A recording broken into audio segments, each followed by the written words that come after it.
Hello, Digital Hollywood. This is yet another panel discussion on NFTs. It's the talk of the town these days in Hollywood. And we've got a star-studded panel of experts lined up, ready to talk about this subject. The particular topic that you're listening to right now is the peril and promise for big media in NFTs.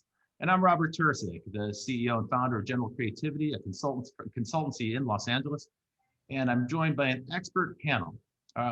First, let me introduce Yang Adija from Warner Media. Yang, tell us about yourself and what you do and how you got into NFT. No, appreciate it. Thank you, Robert, for having me. And yes, I'm Yang Adija. I am the SVP of our Digital League partners for Turner Sports. And I work in jurisdiction within the company, looking at innovation and growth. And I am completely interested in sort of the NFT space. We are always looking to be proactive and engaging our fans, our users with new ways of engaging with our IP. And this is obviously the hot topic of the day and really exciting way of creating opportunities to get users engaged in what we do, both from a Turner Sports, but also wider in entertainment. Okay, cool. So Turner Sports and fan media, let's bookmark that. Let me introduce our second panelist, Fred Krueger. Now, I've known Fred for a long, long time. He's a pioneer here in Los Angeles, but now he started something new. So Fred, tell us what you're working on. Robert, I am right now working on investing in sort of the NFT space, and specifically relative to the blockchain that I helped build called Proton blockchain. So I'm looking for young entrepreneurs and old entrepreneurs of all stripes and colors. But I think the NFT space is really at this point, to me, it's like a whole new revolution inside of crypto. I think it's the most exciting thing in crypto, and there's just so many interesting things that are going to come out in the next 24 months, I think. Very cool. That I'm interested in investing in and participating in those things. Excellent. So in a minute, we'll come back to Fred and we'll talk more about Soft Atom and his work at Proton Network, which is optimized, by the way, for NFTs. So in a moment, we'll hear a bit about that. But first, let me introduce Josh Lawler from Zuber Lawler. Last but not least, Josh, tell us what's up. Thanks. So yeah, obviously, I'm an attorney. I'm a partner at Zuber Lawler. I am a securities attorney for 25 years, an IP attorney for probably 15. I've produced an independent film, and I'm extremely involved in digital assets and distributed ledger technology, all of which means that NFTs sort of fell out of the sky and landed squarely on my head.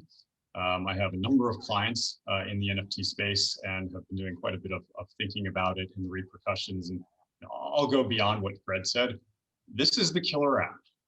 NFTs are going to be the killer app that takes distributed ledger technology into the mainstream. My 7-year-old daughter is not going to get onto a DeFi platform, but she will order a piece of digital art. So that's super cool. Well, great way to kick this off. And by the way, the genesis of this discussion is an email that Josh sent out. So Josh occasionally sends out an email newsletter to his clients and his followers. And in that email newsletter, he set forth some of the complex issues surrounding NFTs, particularly as they pertain to media. And at that very day, when I got that email, I was on the phone with a client who was asking me some of the very same questions. And I thought, wow, there must be an awful lot of people out there wondering about the implications of NFT for the media business, for traditional media. And that might be motion pictures, television, music, certainly live and recorded, as well as games and book publishing and any other type of publishing. So we want to address specifically the concerns of those kinds of companies in this discussion. And we've got a great group here to do it. Let's start with Yang. So Yang, I want to ask you a quick question about NBA Top Shot. Lots of folks have been paying attention to it. Apparently, it's now generated something on the order of $570 million in its very short lifespan. It's only about 6 or 7 months old. Everybody's aware of the NBA part of it, but I think a lot of people don't know that Turner Sports is actually right at the core of all the digital activities for the NBA. So Yang, tell us a little bit about the relationship with the NBA and how you got started into NFT trading with them. Yeah, no, absolutely. And I will echo what was said here. We are extremely excited and have been extremely excited for the last few years around NFTs and what we really think can happen there. We are a joint venture with the NBA, and we help to manage and operate their their digital platforms. And so we've been in a relationship with the NBA for a long time now. And NFTs, as I had mentioned earlier, is a real good way to engage fans. And the NBA being forward thinking and leaning in terms of technology, we're willing to engage with NFTs and creating NBA Top Shots. And for those who may not be familiar with it, it's a digital trading card, but it has the ability of having actual NBA moments within the trading card. And so you can sell those NFTs and own the NFT of those trading cards in a digital fashion. And I think that's really helped to set the imagination of sort of the general population about what can potentially happen there. And I think there's so much more that can be accomplished from here in terms of creating utility and programming it even further. That is going to be really exciting. That's very cool. Now, Yang, you mentioned some of the magic words, and those include things like own, trade, share. We're going to get into the meaning of that because, unfortunately, for all of us, those are not such simple words when it comes to NFT. So in a moment, we'll be digging deeper into that. But before we jump into that, I want to ask you one other follow-up question about NBA Top Shot, which is about Dapper Labs. Were you part of the team that evaluated platforms? And if so, did you help make the decision to choose Dapper and why? So we worked with the NBA in terms of reviewing and looking at Dapper Labs when they came to them early. At the time, Dapper Labs was one of the few companies that had actually were in the space of doing NFTs. They did Crypto Kitties, for those who remember back then, which also sort of broke the Ethereum network at the time. And so they had a pretty, good success record, if you would, a short record that it was, in terms of looking at the space. And so when they came to the NBA and us around that, we thought this was a good company to work with. And they were actually also building their own blockchain so that they can handle the scale and velocity that we were looking for. And so one of the things that makes Dapper distinct is that it's not running on the Ethereum blockchain. It's a separate blockchain. It's a separate cryptocurrency itself. And so as a result, it can have certain efficiencies. On the other hand, you're inside of a closed ecosystem. Old timers like me can maybe make a parallel back to AOL or CompuServe. These sort of closed gardens that were a stepping stone towards the internet. There's certain advantages to doing it that way, particularly at this early stage when there's still it's a little bit cumbersome to get into cryptocurrency and certainly getting into NFT from there for some folks. And so Dapper makes an easy on-ramp, but then again, you're stuck in Dapper's universe once you're there.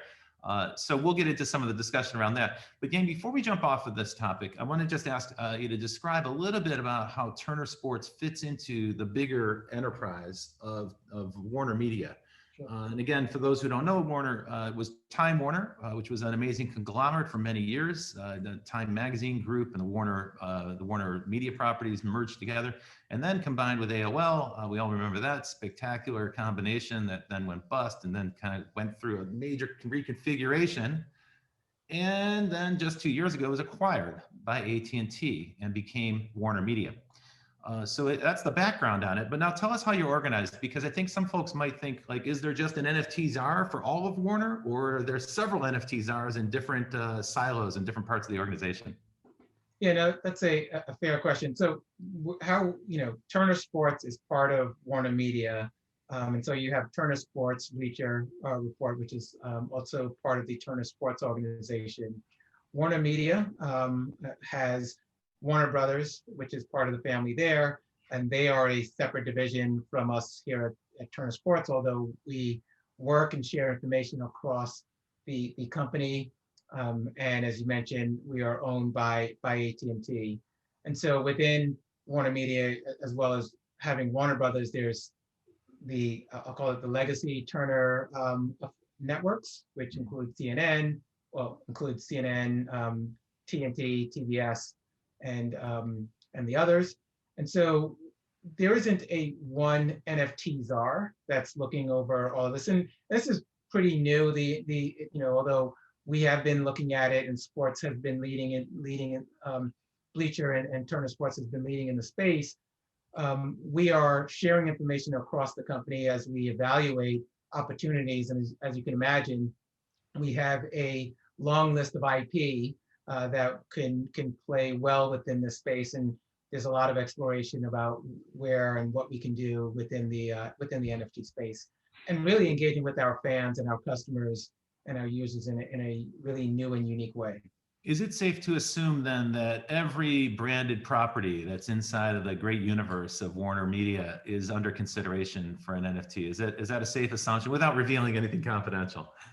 Yeah, I can tell you that, it's conversation for every brand, every IP within the company about, how do we best, engage and serve our fans in the right way with NFTs.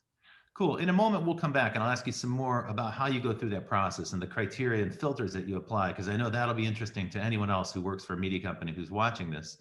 But before I jump to that, I want to talk a little bit about fan media, because that's at the core of it. Yang brought it up a couple different times, and it's really essential to understand that that's mostly what's at stake here. The big opportunity is that for once, you can go directly to those fans, and those super fans can actually trade and market and kind of get into and build upon the energy that a media company puts out there in the form of their content.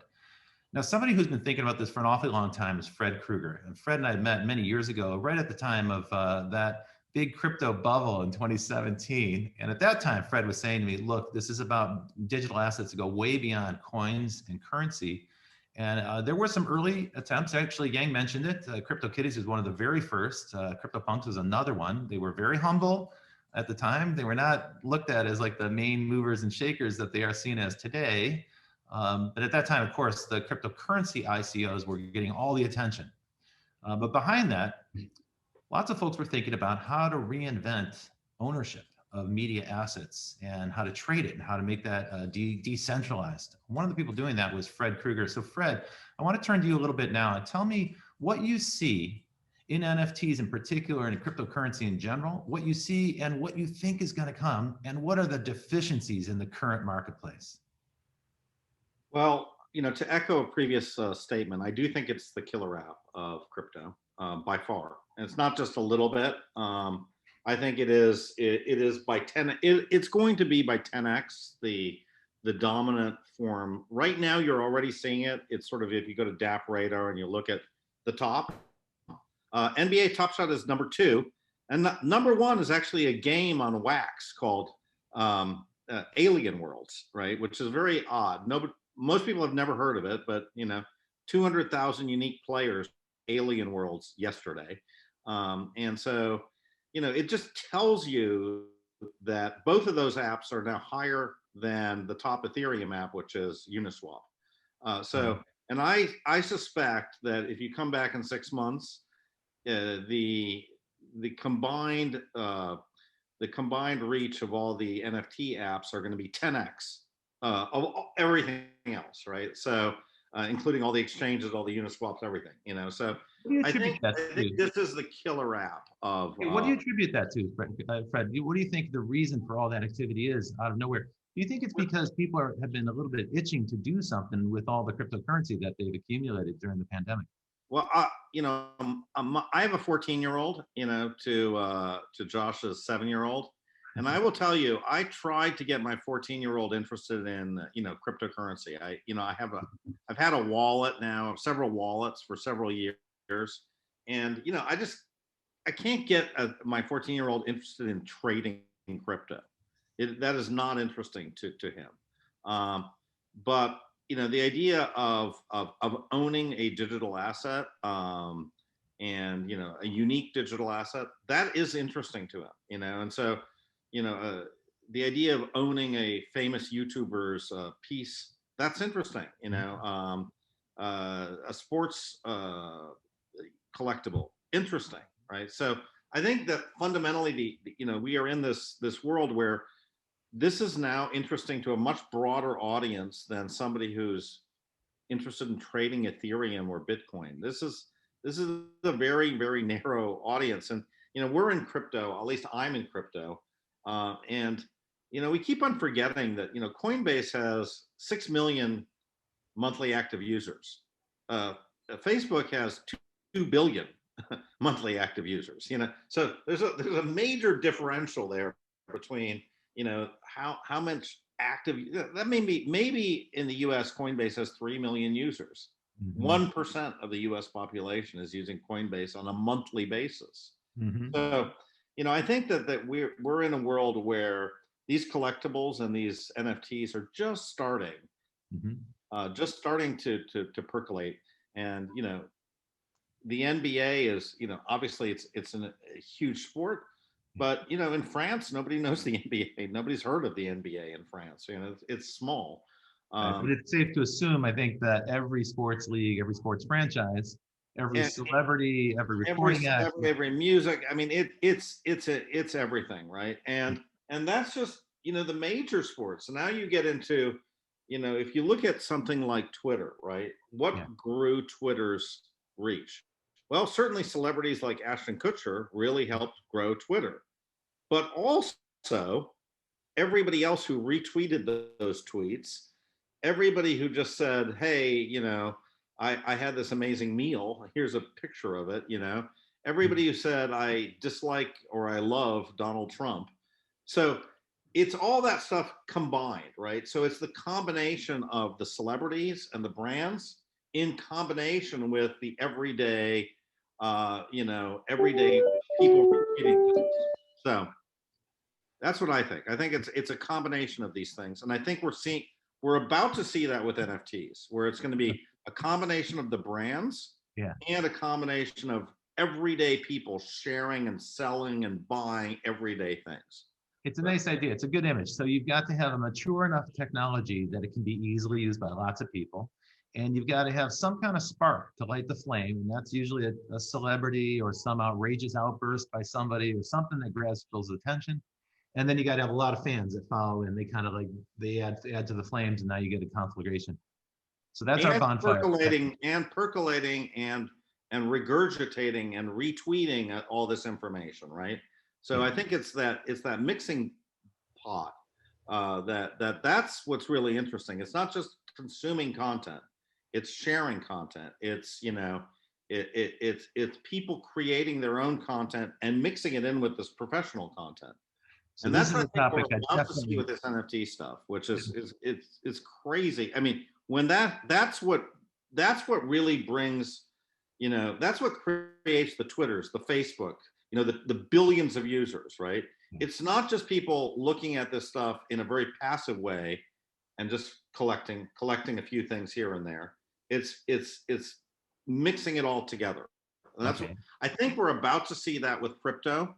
And I think it's going to be much, much bigger than anything we've seen up till now in crypto. I think it's going to be, I think it will be in the billions of users. That's my guess, I don't think it'll happen immediately, but I do think it'll happen. So in a minute, Fred, I want to come back to you and talk to you about some of the possible use cases, but I also want to talk to you about what's stopping us now, some of the hindrances. So think a bit about that. But before we jump into that, I really need to get to Josh and ask Josh a key question, because it keeps coming up. Everyone keeps talking about owning these NFTs. Josh, can you tell us, what is an NFT, a non-fungible token? And when you purchase one, what is it that you actually own? Sure, absolutely. And I'll note that as soon as you start talking about hindrances, you went to law. But putting that aside, so an NFT is basically code. It's a pointer. It's something that you can authenticate the fact that you own this particular piece of code. And this particular piece of code points to something, and it might contain it, but more often than not, it's going to point to something that's stored someplace else. And that something could be a digital asset. That something could be a physical asset. It really can be just about anything. So when you get to that point, you're really talking about a different type of media. And I don't mean that in the sense of movies and television. I mean that in the sense of clay tablets and pieces of paper. It's extremely broad what can be done with it. So, we've heard, targeted, we've heard granular, we've heard unique. These are all things that, are kind of dreams in terms of media distribution, in terms of ownership. So getting to your question, what you own is you own this electronic pointer. And that pointer may entitle you to own something else. It may entitle you to own part of something else. So, for instance, an example I use is, the Mona Lisa. I can have an NFT that entitles me to own the Mona Lisa for 1 day a year. And on that 1 day a year, I can go into the Louvre and I can go look at the Mona Lisa and be first in line, and that works. It really is not limited. And at the same time, it can also be, a crypto kitty. You can currently get an app where you can take a video and turn it into an NFT. And I think it's on Ethereum, so it'll probably cost you $40 or $50 of gas. But nonetheless, I could create an NFT and I could, send it to my daughter so that when she turns 13, it'll pop up. I mean, there's really not much limitation here. Okay. And of course, ownership becomes a really difficult issue because you can own the NFT, but I don't own the Mona Lisa. Right. I own a right to something about the Mona Lisa, which is very different. Gotcha. And that's really the core focus for this discussion. So we're gonna go deeper into that topic. But again, your comments skated across a couple of really big topics, and so I want to kind of get back into that. First key point. So the NFT itself is software. It's typically a smart contract. It is a tradable token. It's expressed as a token that's encoded in a blockchain. Most commonly, it's the Ethereum blockchain, but not necessarily. As we mentioned, the example of Dapper Labs, they're using a different blockchain with a different currency. But then that means that pointer only exists as long as that blockchain is in existence. And it's worth noting that no one really controls these blockchains, particularly the Ethereum. The blockchains are distributed, decentralized by design. And so the company that's issuing the NFTs might not actually have control over that blockchain in the future. Now, theoretically, that's going to give it better survivability. It also means that there isn't some central entity that can wipe out your rights and take them away, which should confer a little bit more confidence on the end user. But at the same time, it introduces all sorts of strange new risk. Here's one. The oldest blockchain in the world is only from 2009, Bitcoin. And there's no guarantee when you buy one of these things that the companies are going to be around in perpetuity.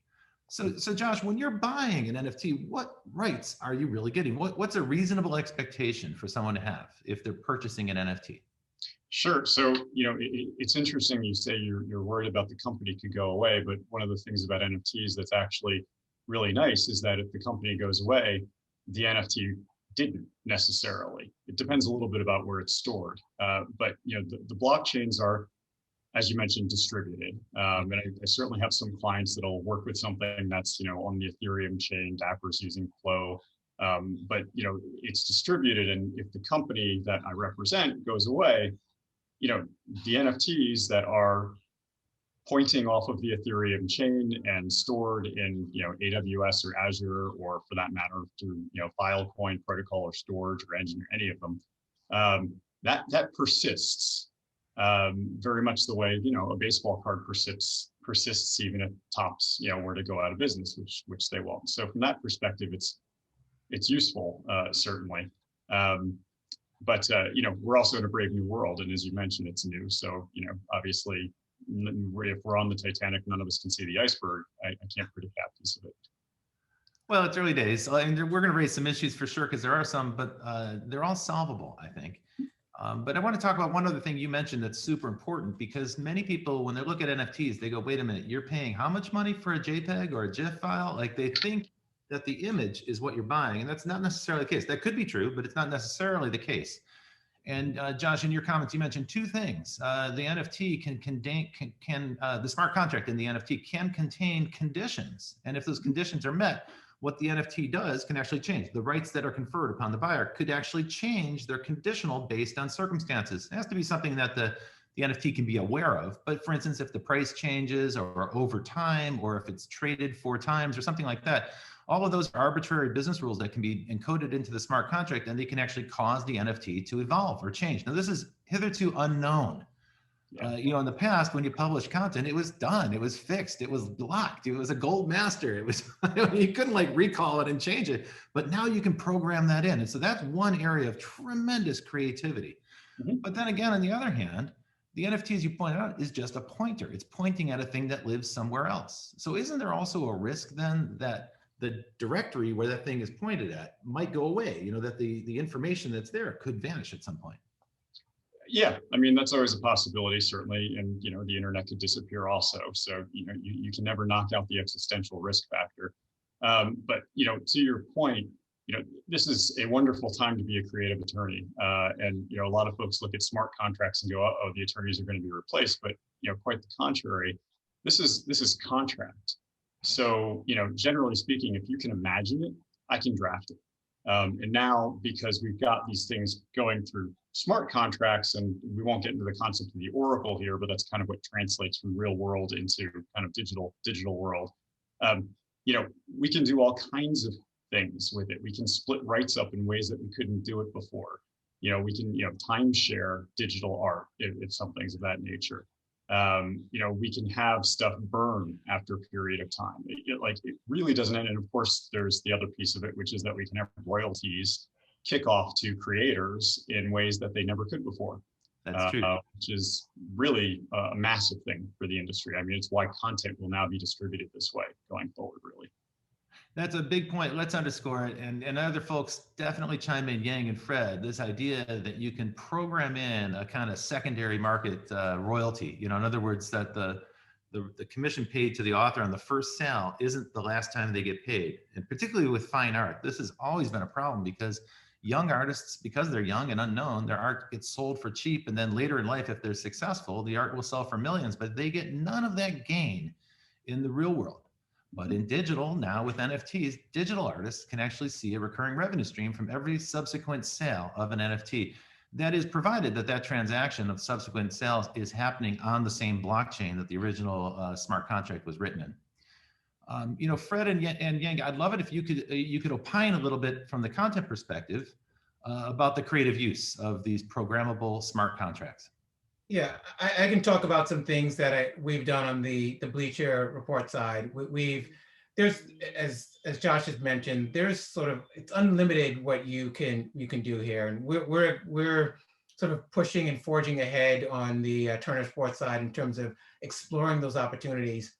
One of the things that we did for Bleacher Report is that during the All-Star break, we did an NFT of a basketball, which included art design with musicians, and some of those balls that were designed by musicians came with the physical ball that was delivered to the holder of the NFT later on. So the All-Star was in February. If you were a holder of the NFT on May 1st, you were delivered the physical basketball as well. And so there's a ability to continue to explore and do things, and we're sort of really trying to push the envelope. And it literally, I'm going to underline this. It is limitless. It's just really up to our imagination about what we want to be able to accomplish. And to your point about being able to continue to get residuals from that NFT, the ability for that NFT in the secondary market as it's being sold continues to accrue value back to the original, I'll say the original creator owner of it, and depending on how the rights were split up with the original NFT. And for us, fortunately, we were able to do it in a way that was simplified for us. Yeah, I'll say that the royalty thing, that's sort of now being, in general, everybody wants that, right? So I'm talking to a number of talent agencies, and they're like, yeah, we're very interested in smart contracts. And I'm like, okay, you are not interested in, I really don't think you're interested in building smart contracts. But they're like, oh yeah, no, but what we mean by that is we mean the royalties. And I'm like, okay, so I get it. Well, you're really interested in participating in the royalties. And they're like, exactly. And that's one of the problems actually with the Ethereum blockchain, right? Because some of this stuff, if you go to something like Rarible, okay, they've got in the Rarible system, you can put in a royalty that persists as long as people buy it on Rarible, right? But if you're buying it, if you move it to OpenSea, actually you are not getting any more of the subsequent royalty. So it's not even moving blockchains. You're using the same blockchain, right? But as long as you're going from the Rarible Ethereum smart contract to the OpenSea, you're now losing those royalties. So I think if you're in these newer blockchains, yeah. So that won't persist though. That is, yeah, no, Rarible won't be able to keep that up. They'll lose out competition wise. Right. So, but my point is that the Ethereum does not have a blockchain level sort of royalty built into that contract. You know, I believe Flow does, right? And I also, the NFT layer that we are using, which is Atomic Assets, we're sort of sitting on top of Proton, has that in there. So basically, as long as you're in the Atomic Asset world, you're going to be paying that royalty to whoever buys the asset, regardless of what marketplace this is, right? So you have this idea of multiple marketplaces can sit on top of the blockchain and sit on top of this NFT contract layer, and those marketplaces are all still going to enforce this royalty, right? So I think that's a fundamentally a good thing, right? Where it's a good thing for all content creators. You want that, Right. but you know, these people are also asking, well, great, now we want to be able to port this thing to other blockchains. For example, Ethereum or Flow, you know, can you potentially mint your NFT on other blockchains? And I can get into that too, because there's something we are starting to think about, right? Which is cross blockchain wrapping of NFTs, right?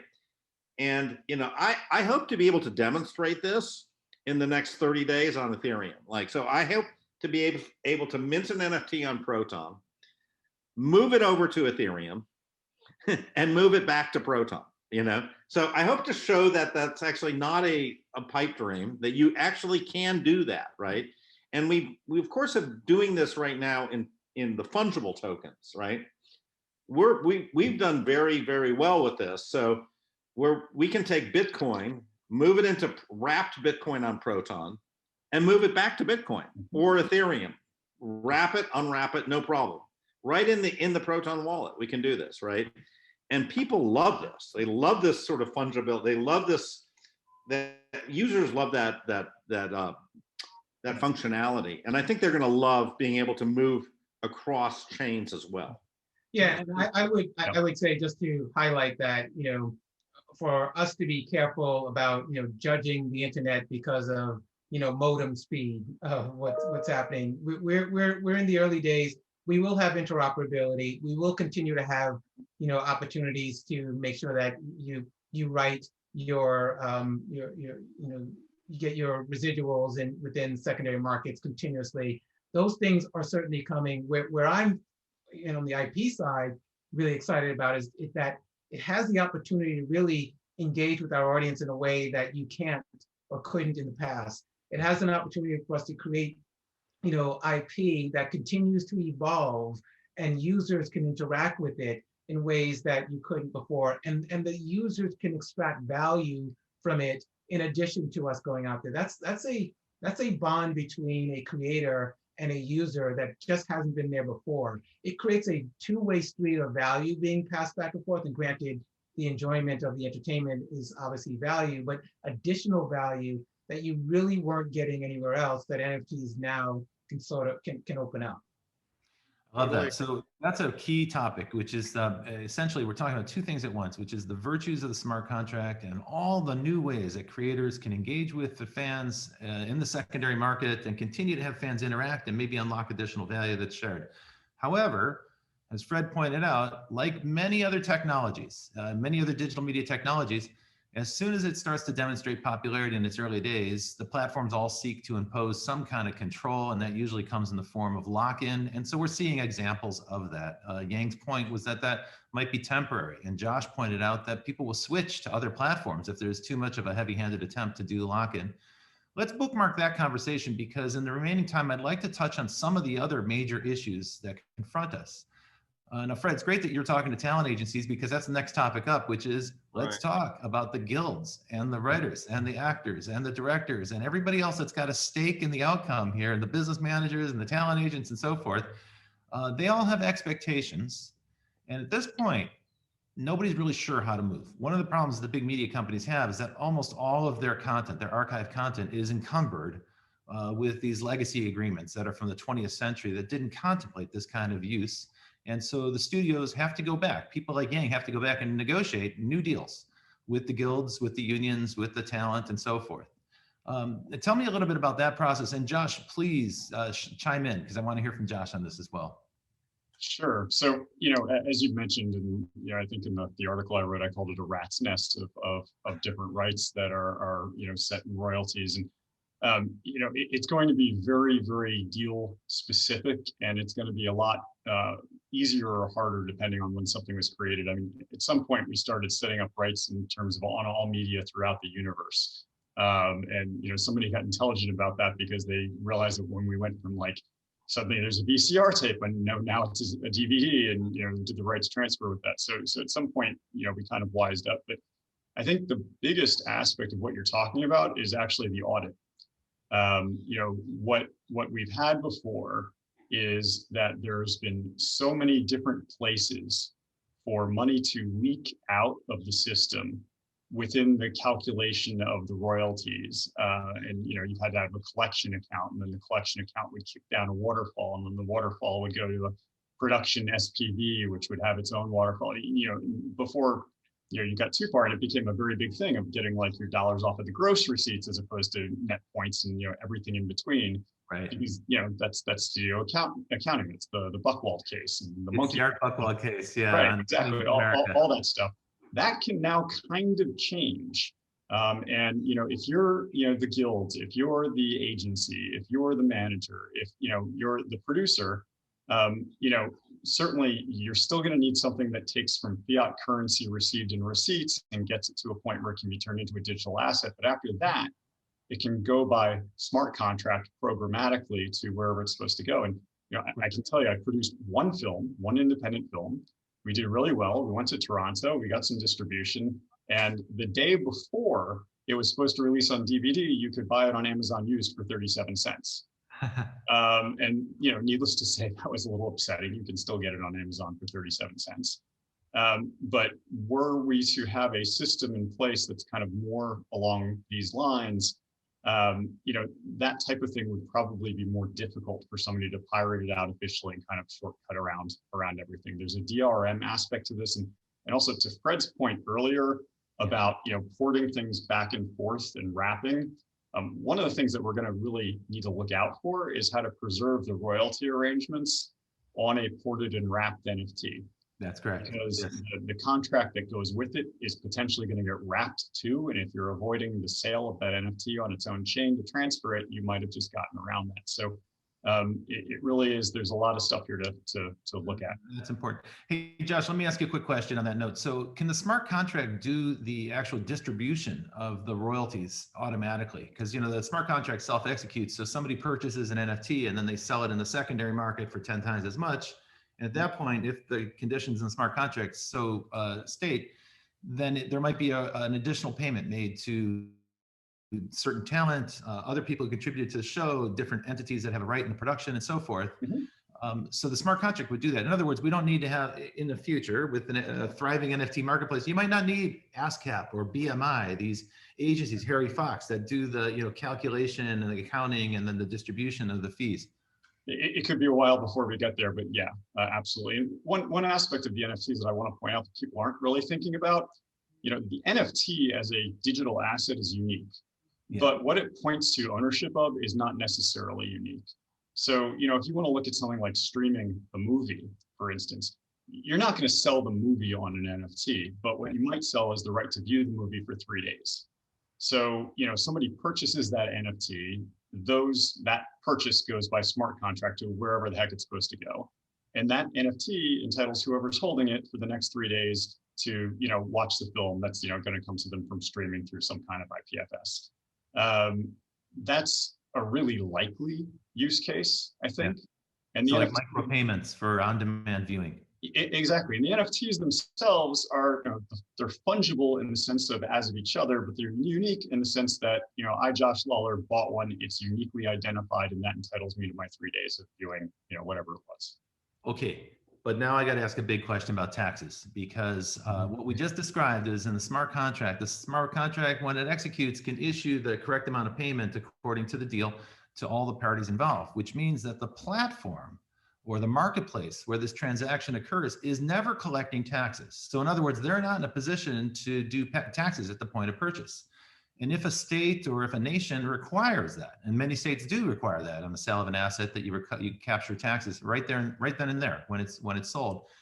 It's unclear to me how this is going to work. And I don't know if you have a better answer than it's unclear, but Josh, tell me how the taxes will work on a transaction and also on the secondary market. Mhm. Yeah, I don't really think it's actually that difficult in terms of conceptually. Execution obviously will be extremely difficult, but conceptually, you know, you've got an auditable, trackable funding source right now. So we're all required to pay our taxes. And if you happen to be a merchant collecting sales tax, you have to collect the sales tax. And the way this is going doesn't change that fact.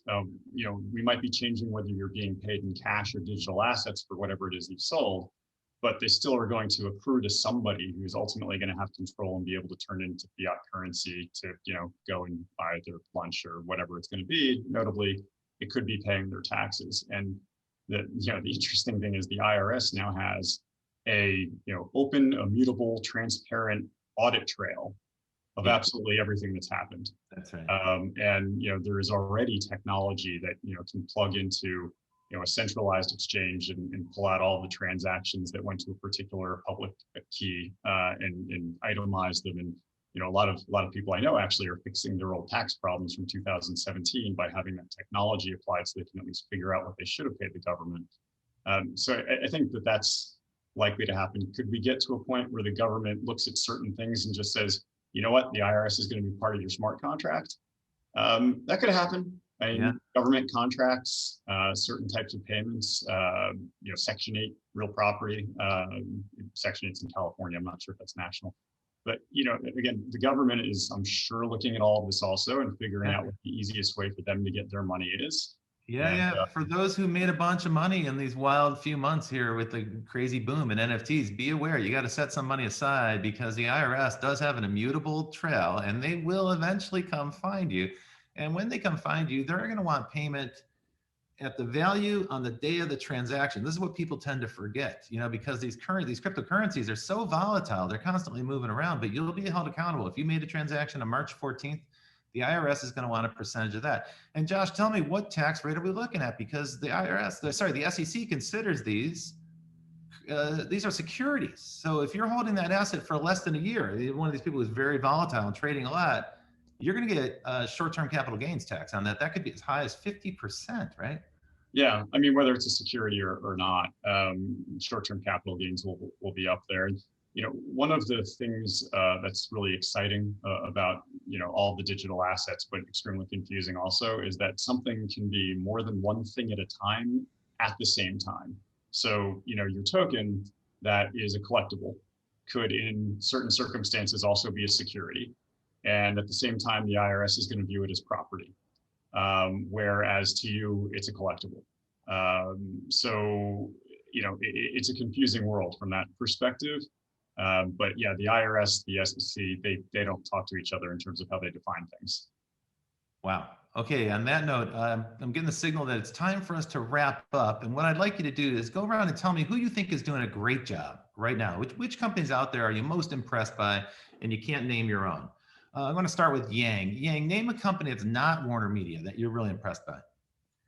Right. So I guess this might be a little cheating, but I think what the Dapper Labs and NBA Top Shots are doing is really impressive. I think there's a lot more that they are going to be doing there. And I was really impressed with, companies that are looking at utility outside of just, putting out an NFT, but have a sort of secondary life to what the NFT can do. Impressed by. I watched some of the stuff that they did on the Canelo fight. That was really interesting in terms of really tying it into some utility there. So those are interesting. And there's a lot of other blockchain companies that are doing things on the technology side that I'm really interested in keeping an eye out for as well. Very good. Cool. Fred, tell me, who are you impressed by that's not Proton or Soft Atom? I mean, I'd say the people that we work with a lot, I'm very impressed by Atomic Assets and their platform. I think these guys, you know, these guys really understand the core tech of what it's a middleware layer. So, you know, I'm sort of telling my tech thing. It's not sort of the end user is not really, it's not an end user platform, but I think and the core tech I think is fantastic what these guys are doing. Mm-hmm. Cool. Well, Josh, how about you? Are there clients that you're working with who you're very impressed by? Oh, if I can use my clients, this is easy. So yeah. You know, the guys over at NFT Genius doing Bitcoin Origins are, you know, really spectacular. They've been at it for quite a while, and they've figured out a lot of really groundbreaking things. My client, Chili's, who has been in the radical fan engagement business since before things were being called NFTs.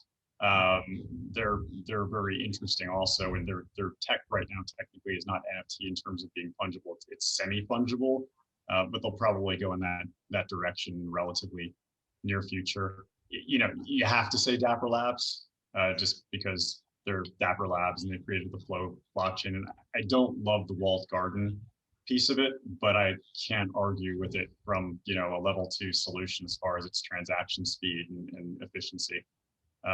So, you know, those certainly are a few of them. Right on. Okay, well, I want to thank you all very much. Josh Lawler of Zubin Lawler, Yang Adija of Warner Media, Fred Krueger of Soft Atom, and I'm Robert Tersick from General Creativity. Thank you all for tuning in and checking out Digital Hollywood, and keep watching because they've got a lot of great content this time on NFTs. We'll hope to redo this conference, this session at a future conference. See y'all then. Right. Over and out. Thanks, Rob.